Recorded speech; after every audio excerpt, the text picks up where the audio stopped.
Ny zavatra ilaitsika amin'izao fotoana izao dia ny fiadanana sy ny fitsaharana satria tena efa miha ratsy izao fiainana izao feno tahotra, feno tebiteby hoe anahoana no avy. Ety ampiandohana raha mbola tsy abonné amin'ny Pejy ianao dia manasa anao isabonina amin'ny Pejy mba ahafahanao mahita vidéo tahaka izao isan-kerinandro. Fitsaharana izay indray no jerentsika ao anatin'ity vidéo ity aza miala ary manasa anao hanaraka an'izany hatramin'ny farany ao aorianan'ny générique.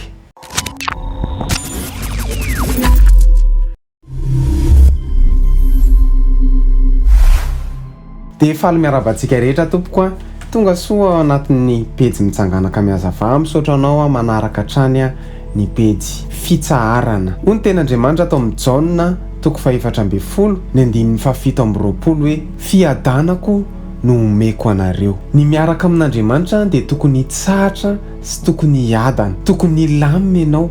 Noho izany mila mina mitony. Hoy ny tenin' Jesosy hoe ny fiadanako no omeko anareo. Noho izany aiza misaviritaka, mety ao anatin'ny olana ianao, mety ao anatin'ny ady ianao, mety ao anatin'ny tsy fisiny ianao, mety mandalo fitsapana, mety mandalo fizahan-toetra, fa aoka ianao hiadana ao anatin'izany. Fiadanako no omeko anareo. Raha mbola mifikitra amin'Andriamanitra ianao, raha mbola mifikitra amin'ny Tompo dia aiza matahotra, satria izay ny tenin' Jesosy hoe fiadanako no omeko anareo. Hivavaka tsika tompoko. Andriamanitra, ianao hanome fitsaharana ary ampitombo ny finoanay. Ianao ny tompon'ny fahefana, ianao manapaka eo amin'ny fiainanay. Amin'ny anaranao no anaovanay izany vavaka izany.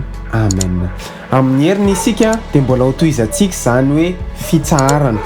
Manome fotoana antsika amin'ny heriny an'ito izao indray veloma tompoko.